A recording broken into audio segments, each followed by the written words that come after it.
Welcome, everybody, to the Trust-Based Philanthropy for Community Foundations program.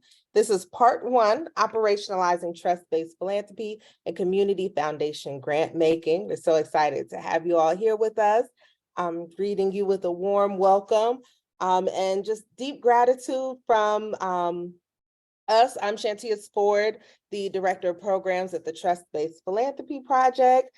And also our partner organizations. We're so excited to be partnering with Philanthropy Northwest and the Iowa Council on Foundations for this programming and this learning series.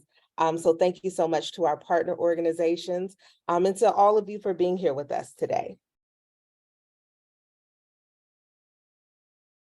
So just a few housekeeping guidelines before we jump into things. Of course, we ask you to keep your microphones muted so as not to interrupt the flow of programming. We encourage you all to use the chat box for questions, comments, and dialogue. Please ensure that you are using the most recent version of Zoom for all of the different capabilities it has. And regarding accessibility, we encourage you to utilize the Zoom transcription. If you need that function, you can find that in your settings. And the session is recorded. It's being recorded for future reference. We will be posting it on our website. So please feel free to partake in that. And we'll also have the slide deck available as well. So jumping into things, of course, this is a two-part series. We're really excited to roll this out. We've heard a lot of questions around how to really implement and operationalize trust-based philanthropy for community foundations. We understand there are some different dynamics at play. And so we wanted to offer programming that really speaks to the nuanced perspectives and relationships that you all have, both with your donors and with the communities that you're looking to serve. So we're excited to roll out this two-part series to really get to some of those nuances, some of those questions we've been getting. So this first session, Operationalizing Trust-Based Philanthropy and Community Foundation Grant Making, we'll really explore some of those strategies and opportunities for incrementally building trust-based practices and deepening community relationships in your grant making. So we'll hear from some community foundation members and staff members that are really operationalizing this work. We'll hear some of their best practices, some of their journey, and we're really excited to share that with you all. In part two, we're really excited for this one as well, engaging donors and DAF holders in the trust-based journey. And this will really explore how to engage with your donors. We hear a lot of questions around how do we bring our donors along? How do we support what they desire, but still operationalize trust-based philanthropy? And so the second session will really get at those relationships with your donors and how to really encourage them and support them in this process as well. So please do join us July 13th for that second session as well. So to jump into our agenda for today, we're having our opening currently, and we'll have a poll in just a moment. Then we'll give just a little bit of trust-based philanthropy grounding. We understand that people are coming in from various different levels, and so we want to just provide some context for you all. And then we'll jump into a panel discussion. We have some amazing panelists here to share their journeys and their perspectives. And so we'll spend some time hearing from them. We'll have some open Q&A time, and then we'll close the session out. So we'll start with our opening poll, and this is just really gauging where people are at in the room. Let me see if I can launch it for you all. Yes, so this is just really asking where you're at in your trust-based journey. I think it should be open now. I see some answers coming in. Yeah, so maybe you're very familiar, you've read about it, you've attended a lot of webinars and presentations, maybe you're operationalizing it, maybe your foundation is deep in this work. Maybe you're somewhat familiar and maybe you've been exposed to some of the things, some of the concepts, maybe you have a general understanding of it, but you want to learn more, and that's why you're here. Maybe you're somewhat familiar, maybe you've heard it tossed around here and there, but have very little idea what that means and how to operationalize it. And maybe this is your first time even hearing what this means. There's no judgment. We're excited to have people from all different levels. So I see the poll slowing down, so I'll go ahead and end it. We have a general bell curve there where about half of you all are somewhat familiar at about 48%. And we have a good amount of people who are very familiar, 31%. That's wonderful, and excited to have those that are somewhat familiar and those that are not familiar at all, with 16 and 5% there. So thank you all for your for taking the poll, and it's helpful for us as we think about how to tailor the content to who is in our virtual room. So I'll stop sharing that and jump into this. And I know for those of you that were on the more very familiar side of this, maybe some of this may be elementary to you, but maybe it's also a really great refresh. Because what this really gets at, what trust-based philanthropy is all about, jumping into the introduction, it's about a values and practice disconnect. We find this in the field, in the philanthropic sector, where you have funders who have these values that they've established, that they've outlined, they maybe have them on their website, they're saying them, but there's a disconnect between what they say they value and what they're actually practicing. And what that does is it puts up this wall, as you can see, for the nonprofits and the communities that we're aiming to serve. So maybe you're committed to reducing barriers, but you have all of these different barriers to gaining access to funds and to support and different things like that. So there's this disconnect that we see in the field, and trust-based philanthropy really gets at that disconnect and really tries to bridge that gap between what funders are saying they believe, what they're saying they want to do, and what we're actually doing. So trust-based philanthropy is a values-driven approach. It really addresses that inherent power imbalance that you find between funders, nonprofits, and communities. Oftentimes, as we know, funders hold so much of that power, and we really feel that the sector should be there should be a mutual relationship in the sector between funders and nonprofits to serve and support the communities. And so this approach really gets at that power imbalance. And it's really centered on the belief that funders should redistribute resources and power towards advancing a healthier, more equitable, and more democratic society. So in spaces where funders can lift up the nonprofits, lift up the community, and really right-size the relationship dynamic, that's what we're encouraging funders to do. And we're really trying to shift the conventional philanthropy approach by prioritizing relationships. Philanthropy is all about relationships, and we hear that all the time, but we don't see it in practice when we have grant seekers doing the dance, so to speak, to get funding, to get support, to make it in general. And so when we find that funders are really prioritizing relationships over transactions and top-down accountability, we find better results, better impact, better relationships, happier nonprofits, all sorts of benefits to this approach. So that's what trust-based philanthropy is all about. I'm going to breeze through these practices. Of course, if you're interested in learning more about this, if you're on the beginning stages of things, we have plenty of resources on our website. We encourage you to check them out. There are 6 grant-making practices of trust-based philanthropy that we encourage funders to practice. This is not an inclusive list, or this does not, mean if you're doing one of them or if you're doing all 6 of them, you're more trust-based. We understand that these are individualized approaches and it's nuanced work, but we encourage funders to do as much of this as possible and to do it in a trust-based way. There are ways to do these practices and not be trust-based in your approach. But of course, we encourage funders to give multi-year unrestricted funding. We know that's one way to really show that you support and trust your nonprofit, your grantee partners. It's one way to help them to do the work, to be able to just operationalize and do the work where they need it to be done, to put the funding where they need it to be done. We also encourage funders to do the homework, and really what that practice gets at is rather than asking grantee partners to collect a lot of information that's readily available, that's easily accessible, what can funders do to compile and collect this information? What can funders do to do the homework on their grantee partners, on potential grantee partners, to reduce the grantee burden?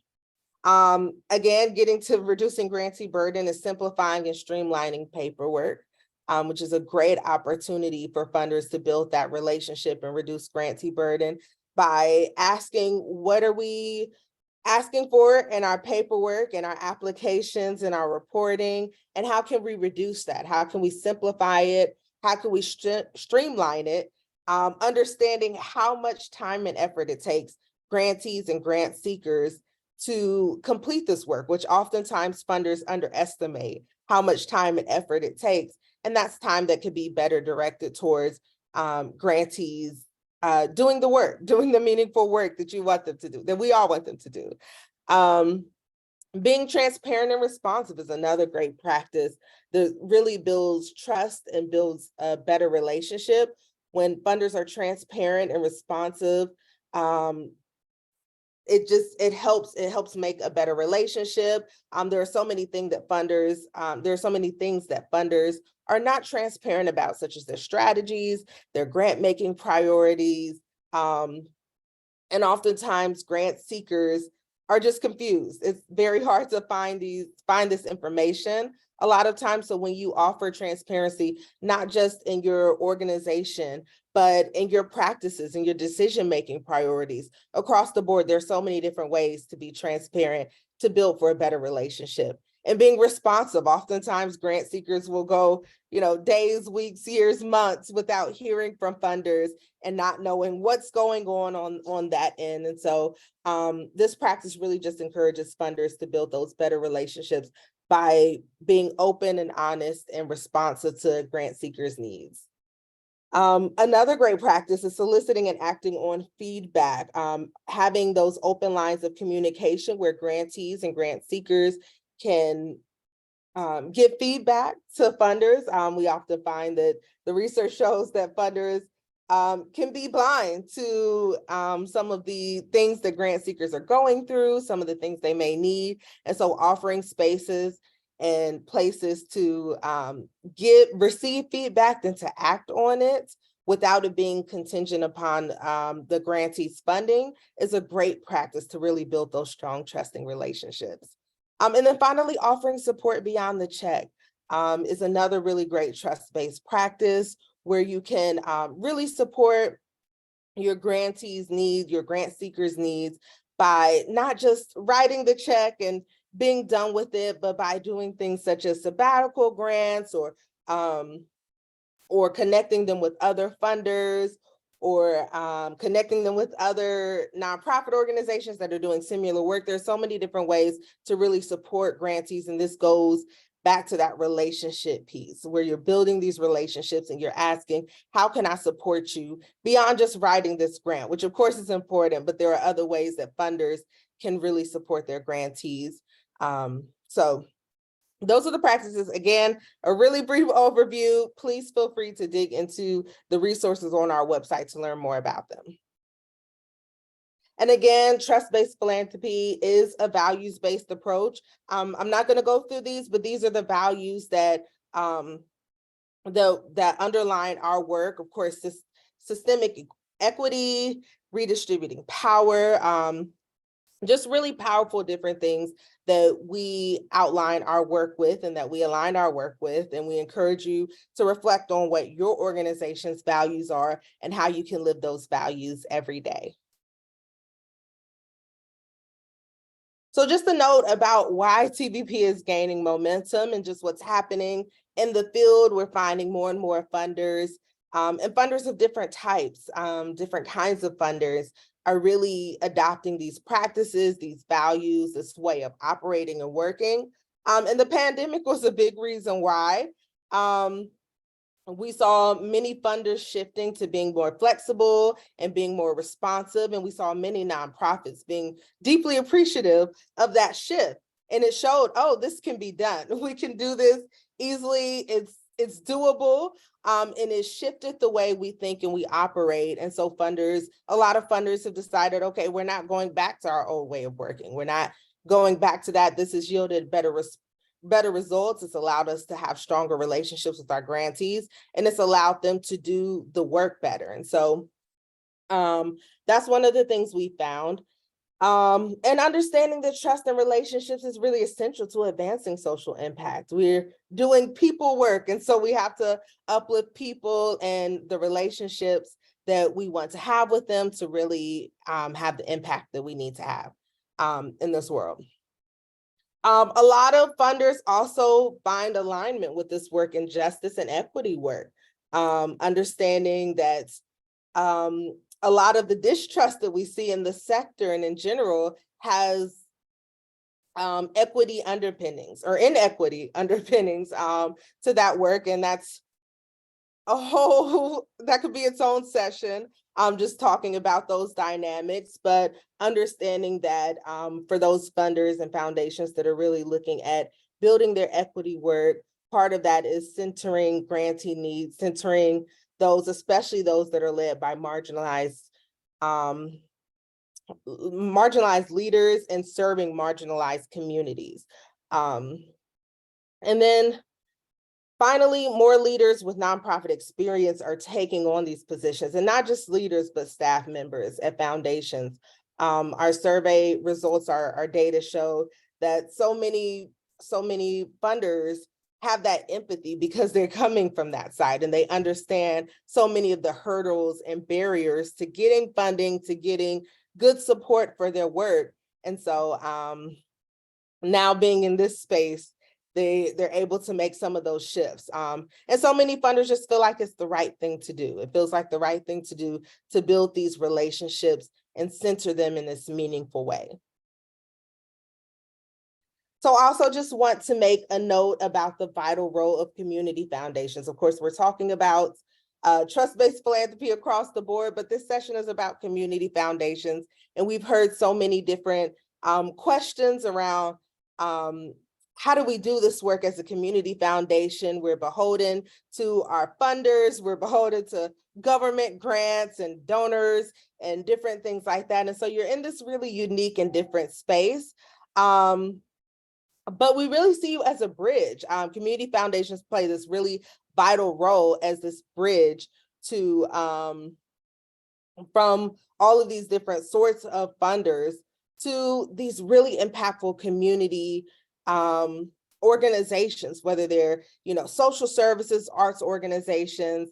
And so you're playing this really vital role, and there's so many different ways that you can operationalize and implement trust-based philanthropy, understanding the different dynamics that are at play there. And so we encourage you to really think about that, really think about building those strong relationships so that you can play that important bridge role. And with that, I do want to pass things along so we can get to the meat of this discussion. I'm really excited to hear from our amazing panelists. We have Kia Griffiths, the Community Impact Director at the Albuquerque Community Foundation. We have Patricia Mejia, the Vice President of Community Engagement and Impact at the San Antonio Area Foundation. And we have Sharon Miracle, the President of the Yakima Valley Community Foundation. And this conversation will be moderated by our amazing Executive Director, Shadi Salehi. Shadi, I will pass it over to you.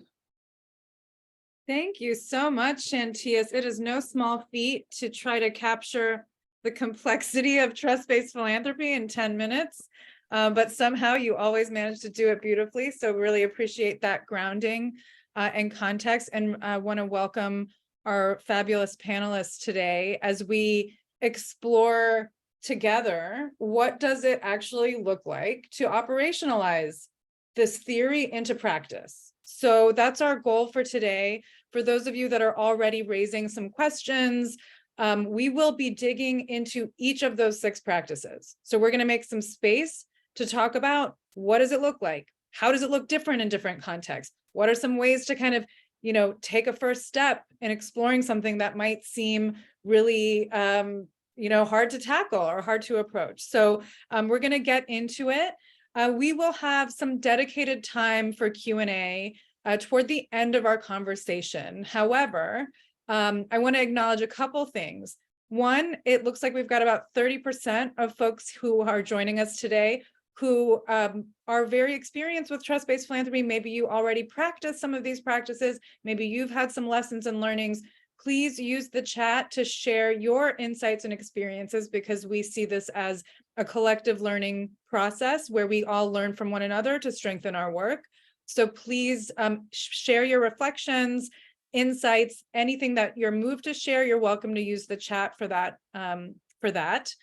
And also, if you have questions that are coming up for you as you hear our speakers talking about their work, please pose those questions, and I will do my best to weave those into our discussion to the best of our ability.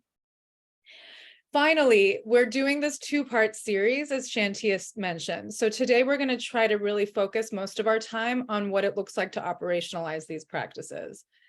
It's kind of impossible to talk about some of that without talking about dynamics with board members or donors or DAF holders. So we may touch upon it, but just know that given our short time, we won't be able to dig deep into that. So if you have burning questions or you really want to discuss that, please be sure to join us for the next session on July 13th. Okay, so now with all that aside, I really want to just bring in our speakers, which is what drew everyone to be here today in the first place. So why don't we just start out by hearing from all three of you to share a little bit of context about your community foundation and where you are on the trust-based journey, because as Shantius described, this is not like a checklist, like you do XYZ and you're all of a sudden trust-based. This work is an iterative process and it's a journey, and everyone enters in different ways, and the journey looks different for everyone. So we will start with you, Patricia Mejia, with the San Antonio Area Foundation. Can you share a little bit about your community foundation and where you are on that trust-based journey? Absolutely. Thanks so much for all of you for taking the time to be with us. I shared earlier that this is healing for me too. This truly is a journey, and to talk about it, to reflect on it is so helpful. So I start in gratitude to each of you for allowing us to just kind of work through what the challenges are every day just by talking about it. So I'm based in San Antonio, Texas, the center of Texas. We are a Latino majority city. We are about 64% Latino. We're about 7% African American. We have had been around as a community foundation for 60 years next year. We have about $1 billion in assets, and we give out about $60 million a year. Of that, about 15 is a full discretion. And so that helps us a lot in really starting this journey. When I thought about the question, parts of us, like parts of our journey, I could say we're at the beginning, and parts of I could say we're in the middle, and parts I could say we're at the end, and then we're always on repeat. Because I genuinely feel like every day is a new day to introduce trust-based philanthropy to new people, to defend it, and also just to kind of help implement it in a new way. So I agree that it is an iterative process, but it is something that we every single day wake up and decide to do. If I were to really talk about a timeline though, we started this conversation prior to COVID, really around 2016. We received a very significant gift that allowed the community foundation to say, hey, what do you as a community want us to be? And that really catalyzed so much of this work, because each of you on this call know that the moment you ask community what they want, they very much will tell you exactly what they want, how they want it, and how they need it. And so that really allowed us to have deep conversations about multi-year general operating, all of those types of things. Without calling it trust-based philanthropy, that's exactly what they were asking for, the trust that the community foundation would allow them to lead. And so we've implemented many different parts of it. Just a couple of them to keep it short that I'm most proud of is that right away, one of the most important things I feel like we did was to restructure the team. And that means to really bring in people both with lived experience and, as was discussed earlier, people who have been on the other side. And that completely changes the tempo. We've gotten so many comments about that. So I'll highlight that as one of the first steps. and a couple others, and then I promise I'll be quiet, is really to diversify who also was helping us to make community decisions. We've always had community-informed grant decisions, but those were predetermined by board members. They were people who, it was kind of an insular process. And I went to the board to ask if we could really have an open application. And so now when you see who's on those committees, it's very reflective of the community. We actually take time to look at what city council district they live in, what is their age, et cetera. And maybe the last thing that I'll mention is really talking and highlighting and holding our program officers, who we do want to change a name. I don't like that name, but we just haven't got to it yet, is really holding them accountable to their proximity to community. Literally every month, they turn in the amount of connections that they have with community. Those are just a few highlights, but again, thanks for having me, and I look forward to more of the conversation. Thank you so much. It's like, it's already inspiring, even hearing little tidbits of that story and that journey. And I really appreciated your comments and saw nodding heads from both Kaya and Sharon. So Kaya, I'm going to come to you next. You're with the Albuquerque Community Foundation, and you too have been steadily making progress on this trust-based philanthropy journey. So share with us a little bit about the context of your foundation's grant making, and also where you are on the journey and how you've been moved to take steps toward embracing aspects of trust-based philanthropy. Thanks, Shadi. It is great to be here today. As Shadi said, my name is Kaya Griffiths. I'm with the Albuquerque Community Foundation. I use she, her pronouns. We are 42 years old this year, and our endowment is around 140 million. We grant out anywhere between $6 and $12 million a year. And that range is so huge because around 6 million of that is basically pass-through grant making that we're doing for other partners that approach us that want to get dollars out into the community, but don't have the connections or the avenues in order to make that happen. So the 6 million is in it through our endowed funds.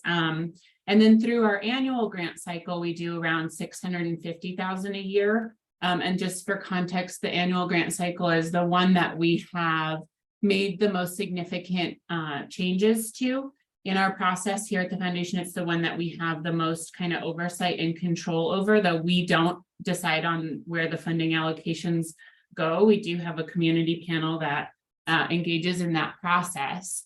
But it's the one that we have the most flexibility in changing. So we started this journey mostly at the beginning of COVID. And then, the unrestricted funding that we changed all of our programmatic funding to be unrestricted during COVID and in light of COVID. And that led to some really great conversations and kind of opened the doors for us to really dive into our process and make significant changes to that process that allowed us to engage with a lot more community partners and really to solicit and act on feedback. And so we've been able to sort of implement like baby steps into each of the practices of trust-based philanthropy into that particular process. And while we're by no means, done evaluating and adapting that process to the community input, we have been able to operationalize little bits of it into that process. And so a lot of that, similar to what Patricia said, is we had some staffing changes that also helped and led to that. And we have been able to bring on a lot of staff that have experience in nonprofit and that have deep roots in the community. And we're all aligned into the direction that we want our work to move in. And through that, we were also able to update the foundation's values. Through our education and our work with the Trust-Based Philanthropy Project, we really realized that we didn't have values that we could stand behind and that we felt could lead us in this work. And so that was kind of our next first step into being able to operationalize this through that process. So I think that's all I will share for now. Shadi, thank you. That's a great start. That's a great start. And I think, one thing I want to lift up from what Kaya shared is that there's no like straight line or one way to like from A to B, it's real. As you can see, it can be iterative. You can try certain things out. You can experiment with some practices. You can then, go back and really do the deep dive on values work. There's a lot of ways to engage on this journey, and there's no right or wrong way to do it. It's really just about a willingness to reinforce a sense of accountability to the community and figure out ways to build that into your structures and figure out what makes the most sense in the context that you're operating in. So now moving geographically to the northwest corner of the state, Sharon Miracle with Yakima Valley Community Foundation, you're the president of the foundation. You two have led some really dramatic and impactful changes at the foundation. So share a little bit more about the context that you're operating in and what your trust-based philanthropy journey has been like. You bet. Welcome, everybody. Thanks for joining and letting me share this story and this journey. I appreciate that. So I've been with the organization as president CEO since 2018, and I'll just give you quite a bit more context. We're much smaller than the other two organizations that are with us today. So the community we serve is in central Washington, and it's on the ancestral lands of the 13 tribes and bands known as the Yakima Nation. We are in the second largest county in Washington state geographically, with about 2.75 million acres. About half of that is actually the Yakima Reservation.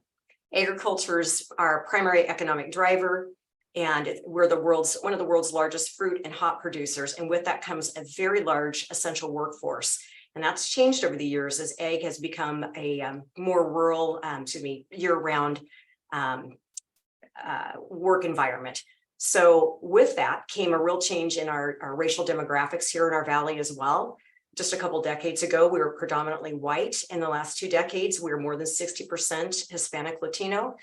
And then one of the pieces that came with that, which is really interesting, is that 14% of our, 40% of our population is actually under the age of 18 in many communities, most of our cities. And 30% overall in our entire county is under the age of 18. So super young population. 14% of our residents live in poverty. So we've got some interesting disparities across our state. And if you know anything about Washington state, we're considered the very liberal state, but we're the tech state. We're the Seattle, we're the Amazon and the Microsoft, and all of those organizations grew up and existed. And so it's kind of the state of the have and have nots. And that became more exacerbated during the pandemic. So that was pretty interesting and a good pivot for us. Our organization has 10 employees. About half of those are grant program funded. Let's see. We've been on this journey since fall of 2018, when I actually went to a social Stanford Innovation Review, and I heard Pia Infante actually talk on this subject, and came back going, wow, what could we do differently? And kind of the first step we took was and I think it's the easiest, which is, do we really need to collect all the information on a grant application? And could we lessen the entire conversation about grammar and specifics? And do you have to have a great grant writer on your staff to get money from us? Just really asking those really basic questions. And then grant reporting, can we throw that out the window too? Can we just have conversations with people and learn what they need from us and what we could do better? And we really worked hard on turning that on its head. And then the next piece was, sadly, or the silver lining, the pandemic happened. And then we actually found ourselves we had to put boots on the ground and actually go out in community across our entire region and visit with nonprofits that were serving people and saying, what do you need? What essential resources can we get to you? And it didn't matter if it was money, it was in care and service to all. So whether we could get PPE or dog food or baby diapers or you name it, we just pivoted entirely and did what we needed to do to help community. And that really started building this trusting back and forth relationship. And we've just moved from there. I think I'll leave with that because there's so many other good things to get into on this webinar today. Thank you. Just hearing all three of you describe your journeys and the motivations and the sensibilities that you leaned on to lead change reinforces the really vital role that community foundation leaders play in cultivating relationships in the community, really knowing your community's needs and prioritizing that and centering that. I'm really struck by that. I think as we've conceptualized this series, we've really wanted to hone in on what is the unique value that community foundations provide in this sector. And this to me is one of the strongest ones. You are relationship brokers, you are interpreters of what's happening. You're kind of you're advocating for what's going on in your community. You're that bridge, like Shantias was saying, between funders and donors and, pooled funds and all these other, like interests that are coming in. You're that bridge, you're the buffer sometimes. And it's just such a vital role that I think I really want to like sharpen some of the way our sector talks about that, because it's such a key way to also make the case to donors and DAF holders for why they should trust your leadership as relationship brokers in the community. So that's a little plug for our next session. But I want to dig into it because it's just all of you have been like really pushing and pulling along this journey. And so let's dig into each of the 6 practices and talk about it. And then I as we talk, we'll fold in some other things too around really what it looks like to cultivate relationships of trust and mutual accountability, because the trust has to go both ways. And there has been a history, I think all 3 of you have alluded to some of this, there's been a history of communities feeling ignored, overlooked, harmed by philanthropy, and how that's a factor that we must hold in our minds, especially when wanting to do this work well. But I want to start us by really digging into this question around multi-year unrestricted funding. It is the cornerstone practice of the 6 trust-based practices for a very important reason. It acknowledges that the work that community organizations and nonprofits do is long-term and unpredictable, and it requires long-term unrestricted investment. And all 3 of you were describing how kind of the pandemic and certain, community feedback has inspired change toward embracing this. However, it is still one of the toughest things to move change on in philanthropy. So let's kind of demystify this a little bit and talk about how we can actually do it. So Sharon, let's start with you about how you have been able to, you said you started with the paperwork, but you've also moved toward making multi-year unrestricted grants. Talk to us about how you've been able to move that forward in your organization and your community. Yeah, so I think prior to this work, we always looked at program, like pitch us a new unique program and, what's the value of this, and did some interesting stuff. But you're right. Those organizations that are essential and they're doing great work in your community, they're already doing great work. They just need the ongoing support for that. And that just became more and more obvious. The pandemic just put a fine point on that, which, people couldn't do that without operational support, no restrictions, do what you need to do, get money out, take care of community. End of story. That didn't stop when the pandemic ended. Needs didn't go away. The organization didn't change dramatically. So we've continued that. And I would say we don't actually have people apply for multi-year grants. What we find is people's situation, organization situations change, but we decided that we would do a carve out outside of our normal grants budget. We call it emergent grants, and it gives us tons of flexibility to address operational shortfalls, a variety of things that just come up where organizations didn't expect to have that. And we fill in the gap quite a bit for those. But I'll just share a story. For example, we had it's a shelter and a food bank for a community that's very, very underserved. It's about 50 miles from the most, our largest city. And without it, people would perish, and particularly in winter months. I mean, literally people would die. And they're always short on funding. It's not known to many funders in our community. And so each year they've come back to us and said, we need about $25,000. It hasn't even been a blink. I thought our board at first would go, gosh, they've had so much money over the years. Why can't they do something different? It's like, there's not even a question. It's like, of course we're going to do that. It's the right thing to do. So it's a very easy, let's do that. So that's just the practice. And so now we meet with their board.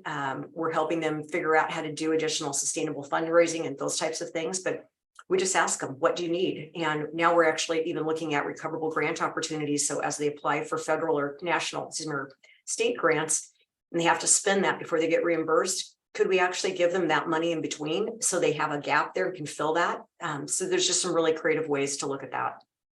I really appreciate you lifting up some of the creative ways to approach this practice, because sometimes there's this assumption of like, whoa, if we're tying up all of our funding in multi-year, how do we remain responsive for emergent needs? And you have, you know, without me even asking you that question, you've thought ahead about that. Let's create a fund for the emergent needs where we can actually, because it's acknowledging what you're hearing from the community. And so I want to lift that up, because there's no one way to do it. It's, you know, sometimes people will ask, what's the right number of multi-year? Is it 3 years, or what's the, you know, but it's really like, it's about the ethos of recognizing and listening to the community's needs and building your structures to be responsive to that. And the fact that you were able to build upon the experience of being responsive in the pandemic as something that you wanted to sustain as a long-term strategy, and the board seeing the importance of that. So thank you for sharing that. Patricia, I want to come next to you, because you also have been able to move forward on multi-year unrestricted funding. And if I understand correctly, the motivation and the shift really came from the feedback you got from the community. So can you share with us how that started, and then how you were able to operationalize? Yeah, so it did. It started from those conversations, and folks really asking for it. Let us prioritize mission. Let us focus on the work, and we need more time to be able to do it. And so it did initially come out of that, and it was supported by the staff that we brought on, who had some really diverse perspectives and had been on the other side.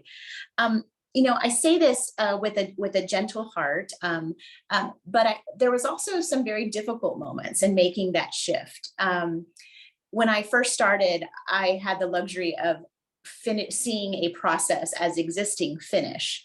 And so I saw how the committees who made decisions operated, how they went into community, and kind of, it was almost like, a show for them, a dog and pony show of the grantee.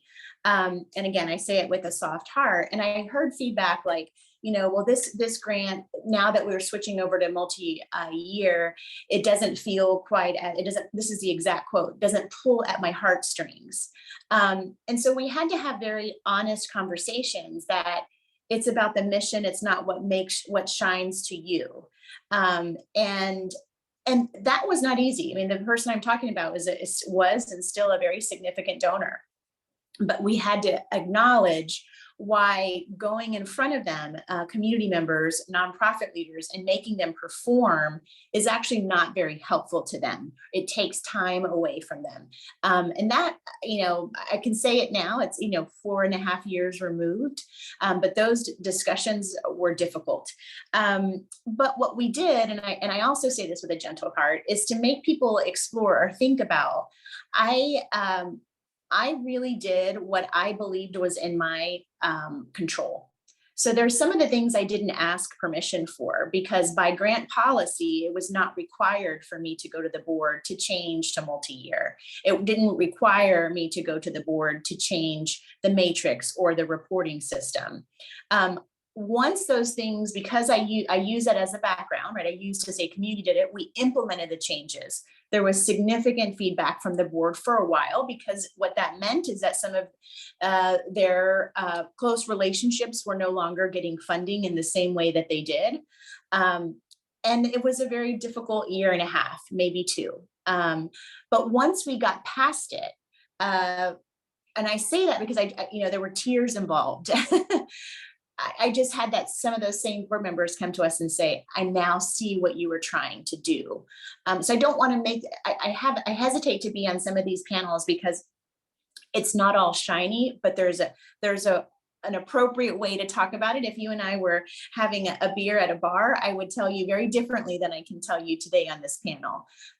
But what I will say is each of those different pieces of steps, whether it's having an honest conversation with the donor, centering community, moved it over a 2-year, maybe 3-year span, having those same initial board members or donors kind of come full circle and say, oh my God, I completely get it. And I swear I'm not lying, and then I'll be quiet. This last thing that just happened this morning, it happened to be that when I took this position, the chair of the committee, who was a little bit resistant to the changes I had already implemented, sent an email this morning. He's now on the chair of another nonprofit. Literally, I could forward you his quote, says, I'm so proud of the general operating and multi-year that you provide. This is what my organization really needs. And I'm like, just smile. Yes, I'm so glad that you helped to implement that. That is so wonderful. But having them, close with, I think making board and others, whoever you need to convince, closer in proximity to the work, in this case, having now asking for money. He now recognizes how important general operating multi-year is. I said it was the last thing and I lied. There's one more thing I want to say. In that 1.5-year painful period of convincing people, I also use the organizer part of me that was asking the people who were benefiting, I need you to send letters. I need you to send emails to talk about this. Because as you transition privilege, folks who may not have had privilege don't know necessarily all the time to do that right away. When someone who has been raised with privilege will immediately know to ask or to tell that they didn't get what they wanted. And there was like an internal organizing campaign that I had to do to show there was a balance. There were those who were upset by the changes, but there were plenty more that were super happy about them. So I said a lot, but there's a lot to cover in that question. That was great. And I think your final point really reinforces what it looks like to be a power conscious leader, where you kind of think about some of those power dynamics, which are it's just like they're everywhere in this work, especially when it comes to, philanthropy. I mean, it's just like, it's inherently there. It's an imbalanced structure. So I really appreciate that example. I want to move us along to the concept of doing the homework, which is probably one of the most kind of like, there's a lot packed into doing the homework, and we already got some questions as Shantius was providing the overview. So there's a few ways to think about doing the homework. Part of it is in funders taking on the onus of due diligence to identify, to get the information that they need that's probably already publicly available. So this is like in the LOI stages, in the early stages. Many conventional processes require like 3 audited financials, all the board bios, all this stuff, just to be considered to be invited to submit a proposal. So you think about just like those like intense requirements that maybe if you you're on the funder side, it doesn't seem that intense. You're like, well, they should already have this information, but that takes a lot of time to pull together, and small organizations may not have audited financials. So there's a lot of equity considerations that come into play when you think about these requirements in those early stages. Doing the homework also is about doing the homework on your community, getting to know your community, really understanding the landscape within which you're operating in. And Kaya and Sharon, you both kind of, actually all 3 of you really referenced this, but I want to bring you and Kaya to speak to how have you been able to really think about this doing the homework? How do you get to know prospective grantee organizations in your community? What is your process, and how have you leaned on some of the values work that you've done to be more intentional about identifying prospective grantees, especially with some of these equity considerations in mind, because sometimes there may be organizations out there that don't even know you're out there and haven't had a relationship with a community foundation or a foundation in that case.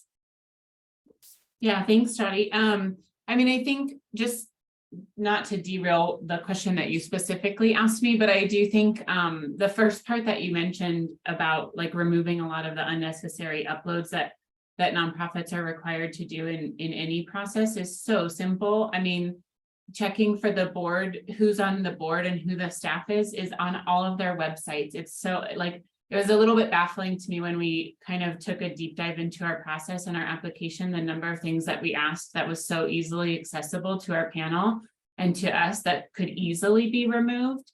So I just wanted to put a plug for that because it is such a simple, tiny little shift that makes a huge difference. But then, we've been able to, through some of our other funding opportunities, through a lot of the relationships that we have, the existing relationships, we've relied a lot on those in terms of like introductions to the nonprofits that they're collaborating with, that don't know that we exist and that don't have current relationship with the community foundation. And we've been able to sort of open up those processes to folks that might have language barriers or technology barriers to applying. And so similar to what Sharon did, we have set aside a different source of funding to be able to support those organizations so that we can really go out for ourselves and get to know them and have like very low burdensome, low pressure conversations with them and build that relationship where they don't have to submit this long application to us and they don't need to rely on a grant writer that Sharon mentioned or being able to craft speak about their work in a way that appeals to the panel, and they can just share it with us and we can take that back to the staff and to the board and you know, propose funding solutions for those types of organizations. And that has really helped to open the door for these conversations around other ways that we can shift our grant making to support the community and be responsive to the community needs.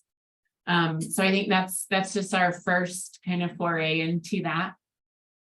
That's great. Thank you for sharing those examples and for lifting up the unnecessary uploads in the LOI stages. I would invite all of you who are listening in, if you to take a look at the process that you have in place and ask yourself, are we actually using all of these things to inform our decision making? And also, I guess the first question to ask is, can we get this information some other way? Do we have to require them to put their time into it? So thank you for sharing that. Sharon, you two were describing your process of doing the homework in your community and going out and getting to know organizations in the community. I'd love to have you share a little bit more about that, and also around just what are the competencies that you and your staff had to rely on in order to establish a sense of trust, you know, with people who maybe weren't ready to fully 100% trust a community foundation that's coming and visiting. So what did you rely on to kind of do that homework and to build those relationships?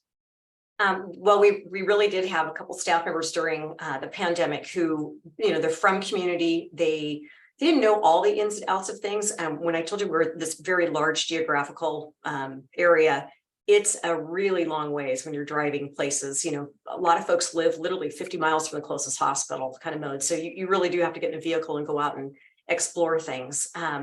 But they went out and they would just ask, you know, who else is doing this work? Where are you getting food from? What's your nearest location to get a gas card from, or any of those kind of things, and had that conversation. And then showing up and just visiting. And I'm not talking about doing a site visit where you're interviewing someone and putting them on the spot or uncomfortable, but saying, I just wanted to see what you all are doing here and can we help you? Is there anything we can do? And here's my card, call us. And then we would do follow-up calls and get resources out. That started it, but very intentionally in the beginning of the pandemic, one of the things, our organization has a mission of creating equity, and racial equities right along with that, you know, helping the folks who not helping, but creating equity. And so we said, how are we going to do that and be pretty decisive about it? So we actually went about creating a complete list in Excel of our BIPOC led or by and for organizations, and said, are we funding those folks? How do we reach out to them? And oh, by the way, and Philanthropy Northwest also used that list to help our state look for small organizations. They didn't even have to be technically 501c3s. We would actually be their fiscal agent or do pass-through grants, where we prioritize BIPOC organizations in our communities, because that's in rural communities like ours. Those are the ones who are actually making sure people survive and get their needs met. And that's not just good on during a pandemic. That's good all the time. Those communities don't, you know, they need that basic support, just like a nonprofit needs basic support. So that was super important for us. And that's one of the things we look at and measure a lot. And I don't say measure, we don't look at stats on who they served. It's not about that. It's about, are they making an impact? Does the community have good response to them? And what we see is that when we're asking questions, instead of having them fill out reports, it's building dialogue. And pretty soon you have a relationship with a person. And now I can make an introduction to somebody else. And they do that as well. So we send them grant opportunities. We can help write grants for them. We can do all kinds of stuff like that. You know, I love all three of you as you kind of answered these questions, because it's kind of natural that you're bringing in these other practices of trust-based philanthropy. Like none of these practices exist in a vacuum. Like what you just described, Sharon, is about providing support beyond the check. It's being transparent and responsive in your relationships. It's modeling the sense of mutual accountability that's such a core value of a trust-based approach. So that's one thing I want to invite all of you listening to kind of embrace and understand. It's the collective and holistic practice of these practices that enables and accelerates our ability to do other parts of the practice. I know that might sound like kind of, it's like as I listen to each of you, you're all really reinforcing other practices as you're talking about these. We've talked a little bit about simplifying and streamlining, but I want to kind of address this question that comes up because all three of you have simplified your processes in terms of applications and reporting. There's many ways to do it. Sometimes it's just about re-examining the number of questions. Sometimes it's reducing the number of times that you're actually requiring reports from partners. Some organizations shift to, accepting proposals written for other funders, or doing verbal reporting and just conversational ways of getting to know prospective grantees and getting to follow what's happening with existing grantees. So there are many manifestations of simplifying and streamlining paperwork. I actually want to ask a question of you, and maybe we'll start with you, Patricia. Is this question around how do you get the information that you need when you have simplified and streamlined processes? Because there is a misperception that when you don't have as many proposals, like if you're not collecting all the proposals and all the reports, then you have no idea what's going on, and maybe the partners like not even really doing what they said they were going to do. So how would you answer that question, Patricia, as a leader that has simplified and streamlined your processes at San Antonio Area Foundation? Well, I'm going to do what others have done, and I'm going to answer your question, but answer another one too that's just killing me, that's related. I feel like for us, there's so many different pieces of simplifying the application, but some of it is connected to around metrics, which we talked about earlier, right? So one of the biggest pushbacks I've had is, well, if you're gonna, because we also increased, similar to what was just discussed, we had a limit before that we would only fund people who had a budget of $50,000. And slowly we started increasing that and showing that it was working. And now you don't even have to be a 501c3, you can submit through a fiscal sponsor. But the reason I mention that is at every part of the process, we're thinking through equity. We're thinking through how do you compare apples and apples rather than having, as it was, everyone reviewed together. We have everyone reviewed by budget size, which still isn't perfect, but it's a lot closer to what it needs to be. And then our grant sizes are actually determined by their budget size, which some people think is inequitable, but how we flip that around is you get a larger percent of your budget if you're a smaller organization than if you're a large organization. So technically you get more dollars, but you actually, there's an inequitable amount of money going to the smaller organizations. To think about a little bit about the metric pieces is I really feel like this is a consistent hard conversations, right? It's not defining metrics as we've always defined them. Someone gave this example the other day that I just loved. If you had a single mom whose house just burnt down and you felt moved to give them, $300 to help her, would you ask her for a report? And the answer is no, right? You wouldn't, because you're addressing an immediate need and you know exactly that she's going to use every one of those dollars to meet her need.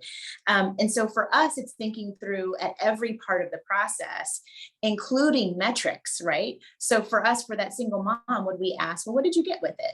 So one of the things I've done strategically with our board is to have conversations about what does success look like to you, and to also be very clear. And this is something that I'm sure the board is tired of hearing me saying, but our $2 is not going to solve poverty. And when I say $2, I really mean that we give out 60 million.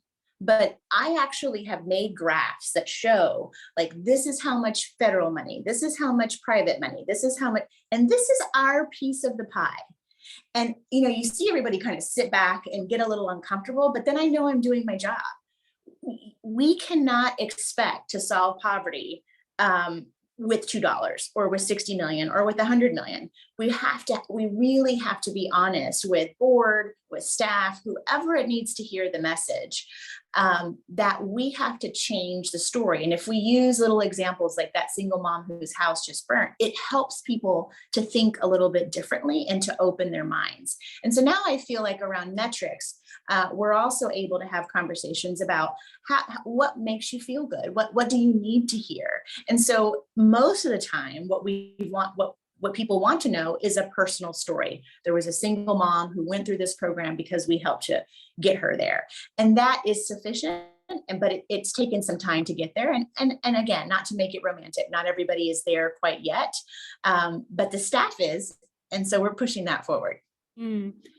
I love those examples because it also reinforces that sometimes the best learnings come out of conversations, the best stories come out of the conversations and the relationships.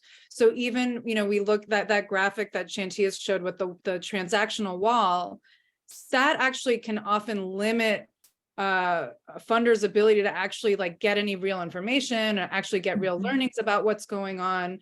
And not to mention that it perpetuates inequities for those maybe who don't have large staffs that have, the time and role to write these long proposals and reports, or haven't had formal training in proposal writing. Like all these things become, or, Kaya was speaking to language barriers. That might be another thing that kind of prevents people from being able to get a foot in the door because of some of these structures that have been favoring a lot of well-resourced, a lot of well-resourced legacy type organizations. One last thing I think is important and connected is that while I want to limit what we're asking, I also think it's important, though, to have some consistency on asking the hard questions that have never been asked. I've had both local and national organizations say that we've been talking about equity, but until you made us put our board membership up, until we actually asked, what does your staff leadership look like as far as demographics, it forced them to see something they didn't want to see. So I'm really having our team kind of balance, yes, to not be super heavy on reporting, but ask the questions that will move philanthropy. And the example that I always use in talking to the board is once philanthropy started asking how much money each board member was giving, then everybody decided to get $1 from every board member.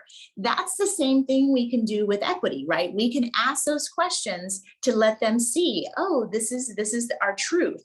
And it doesn't necessarily define whether they get a grant or not, but it does move philanthropy. Thank you so much for those insights.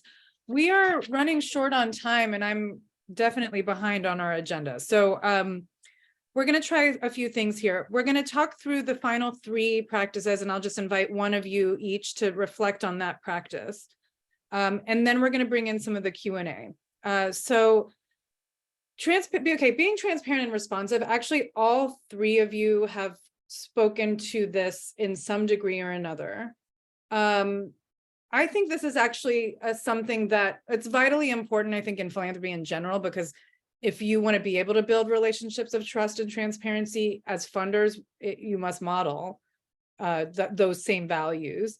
I think especially for a community foundation, as a kind of hub and representative and kind of relationship broker in the community, I would imagine that transparency and responsiveness becomes really important ways of how you actually are able to build relationships in the community.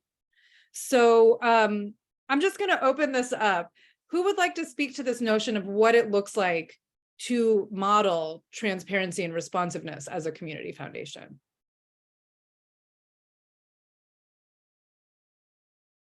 Yes, Kaya. Great. I can start. I think for us, and I'll try to make this as quick and succinct as possible, Shadi, but we really started the evaluation of our process with a survey that we sent out to all the nonprofits in our database that they could fill out anonymously. And then we actually implemented a ton of the changes that were on that survey that were asked of the nonprofits that responded. And we actually got a really, really great response rate to that survey. And so it felt like the nonprofits were able to be very honest with us about what they felt about our process, because it was really hard to read some of the responses on that survey, and I had to keep reminding myself that it wasn't personal. I didn't create that process that they were not fond of. And so we really took that feedback seriously, and we implemented that into all of the changes that we made. And then the next step was to, after we made the changes, then I wrote a letter to the nonprofit community that we published and we mailed out to everyone in our database to let them know about all of the changes that would be made to our process before we opened the process that year. And one of those changes that led to a lot of transparency and in our process is that along with, making sure that the questions on our application were questions that would actually be used in the review process, we included a scoring rubric that all of the panelists that are ultimately making the funding decisions would use in evaluating the applications, so that the organizations could see exactly how their application would be scored. And then to what Patricia said earlier, we scored heavily or more heavily, we weighted more heavily for organizations that were BIPOC led or led by the community that they were serving, as well as questions around how their organization was addressing systemic inequities, so that we could show that we are leading with our values, and one of our values is to support equity in the community. And so we were very transparent about those changes that we would be making. And then finally,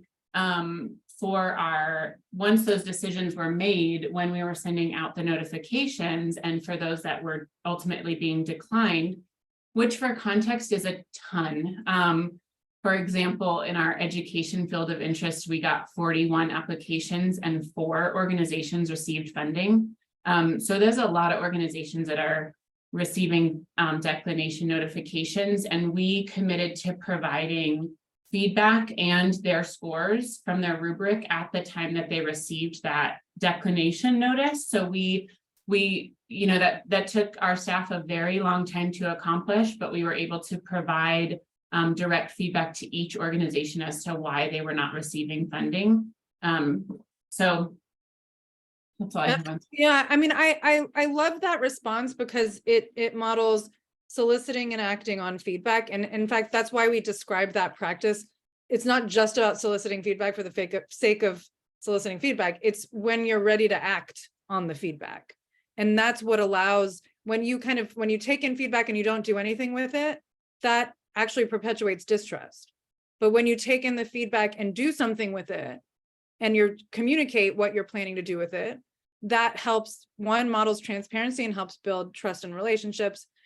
And, I think even just like making time to have conversations with declined applicants, it takes a lot of time, but it is an important way of actually eliminating that kind of black box mentality that sometimes exists, where people are like, that the foundation is there.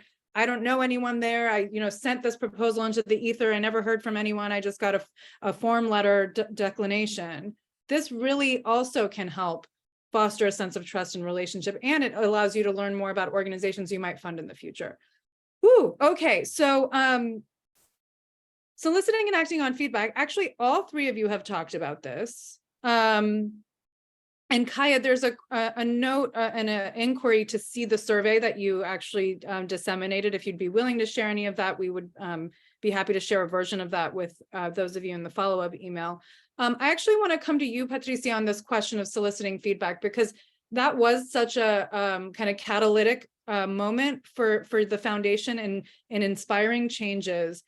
What are some ways that that funders can do this in a way that is not extractive? Because the nonprofit sector can be over-surveyed, over-focus grouped. So it sounds like the process that you undertook was conversational and very intentional. So can you share a little bit about that process of soliciting feedback? Sure. Initially this, was catalyzed by those conversations that were focus group like, but then over time, it continues to evolve. Sometimes they'll bring in a smaller group and have lunch, use their time well by making sure we're respecting it. We've also added payments in there for nonprofit leaders when we're using a significant chunk of their time. But because we really changed the structure of our staff and who's in those seats, it really is day to day, right? So we might have someone who, I'm sure there's an email in my box now that's something about a program officer saying, hey, I just heard this feedback. We need to consider it for the next time. And so we literally have a list of all the things that we need to change on a report, on the grant application, whatever it might be, because I think because we changed the makeup of the staff, it becomes more conversational. It could just be at one of their events when someone said, you know, this didn't really land for me. The training that you had the other day just really wasn't effective.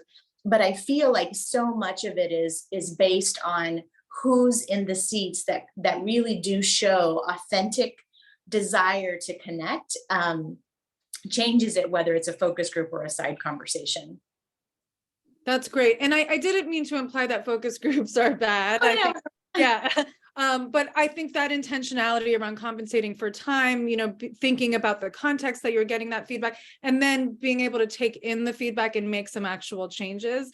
So there's a lot of ways to do it, and all three of you have really spoken to it. The final practice of the 6, and then we'll bring in the questions that we're getting in the chat, is support beyond the check. And actually, again, all three of you have really reinforced this in different ways, but I want to bring you back in, Sharon, because you had talked about how you're kind of listening for opportunities to provide other supports that may be non-monetary. And I'm curious how you and your team go about that process. Like, how do you listen for the needs? How do you bring that kind of lens of power consciousness of, like, you don't want to impose an idea on someone, but you want to be responsive to what you're hearing. So what's the process of even just like deciding, like, hey, we're going to offer this kind of support? How do you go about that? Well, I think, like Patricia said, it has to do with staffing that is actually buying for your community and you know, understands how to build relationships. You know, I'm not hiring them for technical expertise. Yeah, they have to have basic competencies, but I'm actually hiring them for lived experience and having heart and acknowledging the communities they serve. So when they're out and out, it's much easier to have a conversation with someone that would look like them, maybe has that experience that, you know, or family experiences like them. And so asking those questions, you know, like, what could we do to help? And I shared earlier the story of this shelter and this food bank, for example, that lives on a shoestring. I mean, this budget's just incredible shoestring they live on. And we just kept saying, that's got to be so hard. They're basically feeding and sheltering people every day. And that's where their basic staff needs are. How do they go out and fundraise? And they have a very small board. So we thought, is that something we could help? And the executive director could barely make time for us to do that. And so I said, can I reach out to board? And we actually, and they wanted to as well. They wanted to sit down with us and just brainstorm. So we are going to help them recruit additional people who have heart for this work to their board. We're going to do some sustaining fund development kind of components for them. But one of the things we did is we said, we need to actually put you in front of more folks. And I don't mean like the dog and pony show necessarily, and I think this is one of the things we've had some really good experience with that I wanted to share as an example. One of our staff members came up with the idea of creating coffee and conversations or cocktail and conversations. And it's just for our fund holders and advisors in community and select folks that we think might want to learn more about community. And it's by sector. They're never here alone, but we want to focus on this area in our community, this geographical area that's very, very underserved, because most of our funders are in the primary location. They don't hear about these outlying outskirts and things about how folks are getting served. So we picked 3 gals who lead these organizations, dramatically underserved, but doing really, really compassionate, great work, and asked if they would be willing to come in. We paid them to do that. We gave them each a nice stipend to do that. But also, it wasn't we did a panel discussion. It was like, can you just share your story? And it was in a really small group setting. We had about 40 people in the room and our offices, and the people stayed, and there were tears, there were all kinds of stuff in a really positive way. And people got to connect with them one-on-one, and it resulted in some after conversation. And one of our donors with the donor advice fund, wrote a check for $10,000 immediately to one of the organizations the next day. And it made relationships. It put a face on the organization that they hadn't seen before. It was powerful. And we did that again just a few months later with another sector, where they got introduced to who are the people doing this incredible work. And we actually, on the front end of that, I describe what is trust-based grant making. this is why we do this. These are the people we know and love. We think you ought to have a chance to know and love these people too. So we don't position it as, you're not here to ask questions about, their financial statements or any of those. It's really about what's giving them purpose in doing the work they do. Why do they do that? And it was storytelling, and people remember storytelling, exactly like you said. So they got to share a few stories. It's one of the questions that we ended with is, can you share a story that is really meaningful to you? Something maybe recent that makes you get up in the morning and do this each day. And it could be even something. They were so powerful. People walked out of there going, I had no idea that was going on in our community. It was so eye-opening, really good stuff. So, and we're going to continue to host those. We've gotten really good feedback and ideas. We ask every time, what do you guys want to hear about? What would you like to tell us about? And so that's been perpetuating. I think that's just going to be a really positive thing. That's so beautiful. I mean, it really speaks to the multidimensionality of support beyond the check, that it's about opening doors, but it's also you're educating your donors, you're educating them about, and so like that kind of advocacy work is, whether you want to call it advocacy or not, or education, is also a way of providing like kind of more systemic support. And I think what all three of you are reinforcing is one, kind of like bringing a real human approach to the work, and really supporting whole organizations to thrive and succeed, and really thinking about them holistically in ways that a lot of conventional practices don't even allow for, because it's so focused on kind of individual project grants.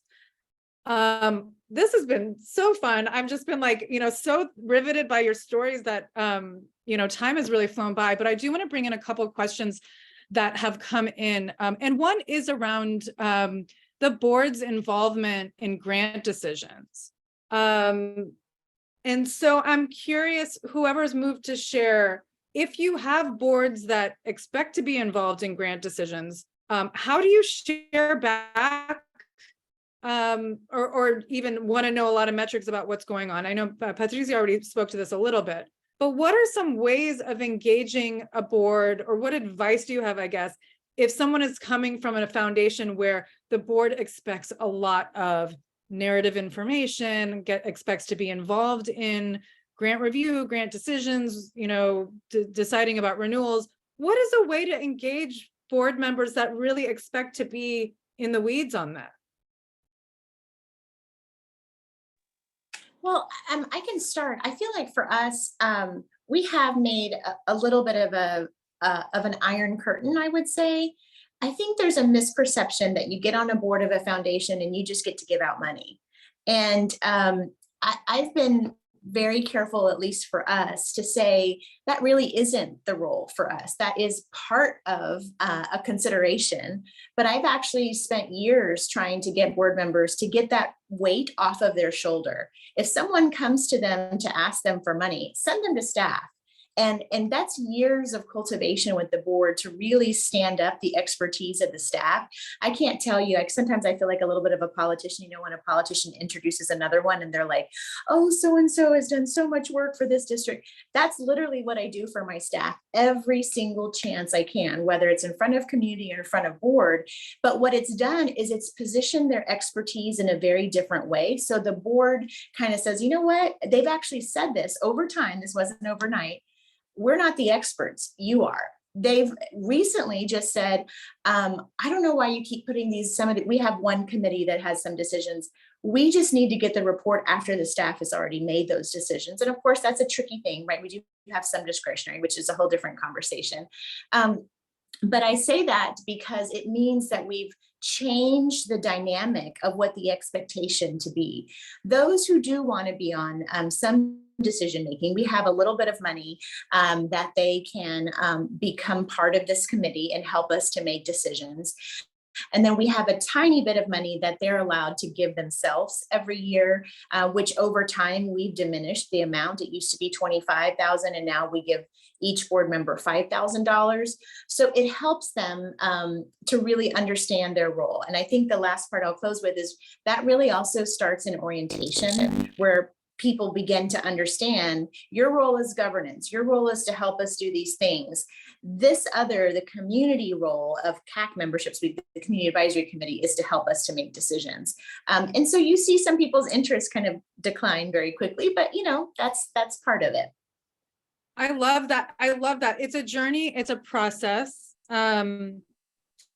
And there are other opportunities for boards to, other roles that they can play as you kind of take them along that journey. And we've created some resources on that we'll be happy to share also as a follow-up. Okay, one other question, and then I want to kind of hear from all of you, just like, what are the benefits of taking this approach? It's all been woven in, but would love to get a kind of a final reflection on that. But there is a question that sometimes comes up with trust-based philanthropy, like, okay, you're giving unrestricted funding, you're streamlining your application and paperwork processes, you're trusting. Have you ever been burned by that? Like, by having less of these transactional processes and kind of unrestricted funding, has there ever been a situation where like someone took advantage of it or you got duped by a potential partner? Like, is that something that people should be concerned about? I don't think it would. Yeah, sorry, go ahead. Not for long. I mean, it's about relationships, right? So if you're actually doing follow-up listening sessions, I can think of 2 organizations that we gave money. And I would say it was unrestricted, but we really did want food to get out to community or them to give out gas cards. It was during pandemic. And the community noticed that the individual wasn't doing, it didn't feel like the pass-through was worthy enough, and he's not there anymore. And so they took care of it. And the other time in a listening session, the person just couldn't, and it was like, couldn't even describe in a storytelling mode how they changed processes or how they did some stuff. And the staff just kind of had that thing when you kind of go, something doesn't feel right. Well, guess what? We're not going to take the money back. It's gone. That's, wasn't a huge amount of money, but we don't grant to them anymore. And so, there is some risk, but it's pretty minimal because these people. And if you're living in a community, like you guys maybe live in much larger communities, we know the players in these organizations a lot. And they usually get vetted over time, and community gives feedback about folks who aren't serving them well. And we just have to have an ear to the ground. And you're speaking to in fact, if there had been a lot of those transactional processes in place, you probably would not have necessarily learned about that. You had invested in building relationships with the staff and the community, so that created this kind of ecosystem of accountability. I love that. Because a report's nothing, right? They can lie to you on a report. You're having a conversation with someone goes, yeah, we didn't see that. Something happened, and you knew something was going on. It's like, That's great. Patricia, did you want to offer a reflection on this? I mean, I think the only addition is, even if that were to happen, I'm sure it has, but I can't think of an example at this moment. But I also have to have time with board and other leadership that everything is risk capital, right? You go in with the intention of hoping that things are going to go well, but things happen, and we should not have different expectations on nonprofit leaders that we do in social venture capital. And so those are also hard conversations, but they're real. We need to be very honest that things don't always go well in life, and that might happen. Exactly. Okay, so in our final remaining time, I guess I want to just bring us back. I don't know, I have so many questions, but I guess the one thing that I want to invite all of you to just offer one short, succinct suggestion for those who are listening in and want to take a step toward embracing this approach. What advice do you have for those who want to either start the journey or go deeper if they're already doing some of the practices? And we'll just go around, start with you, Kaya, then Sharon, and then Patricia. Okay, thanks, Shadi. I think, I know you said one, I'm gonna break the rules right away. I think first I would say to uplift other voices in the education component of this, particularly to your board and to donors that has really been beneficial for us, for them to not be hearing it from me or the rest of our staff, but to be hearing it from the community and the nonprofits that are really benefiting from this approach, as well as from the folks at TBP. I would be remiss if I didn't talk about how much we really relied on the Trust-Based Philanthropy Project last year and throughout this process. And we're fortunate enough to be able to engage with Shadi on a deeper level. And that really helped to bring our board along in this process.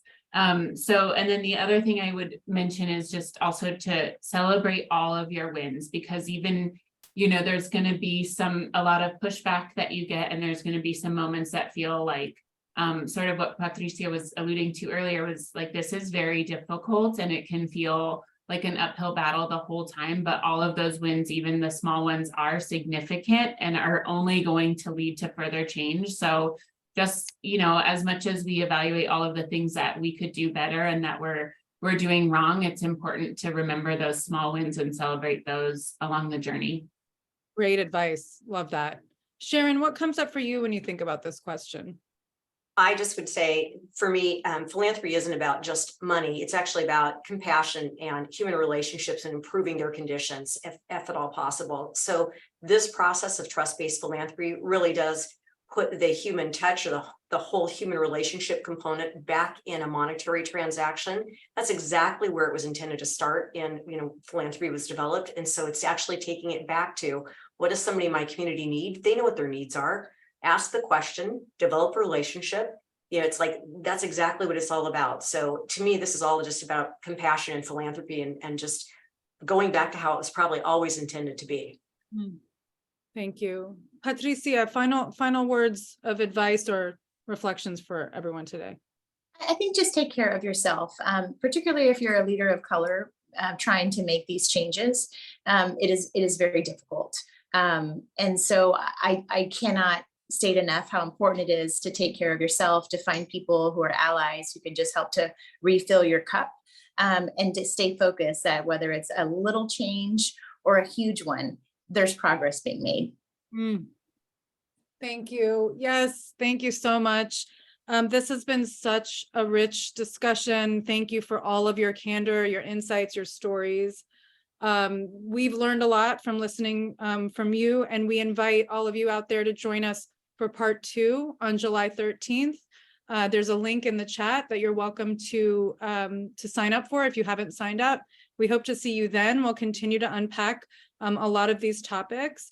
And just a final thank you to our speakers, Patricia Mejia of the San Antonio Area Foundation, Kaya Griffiths of the Albuquerque Community Foundation, Sharon Miracle of the Yakima Valley Community Foundation, and of course, our lovely partners at Iowa Council on Foundations and Philanthropy Northwest. We appreciate you so much for your partnership.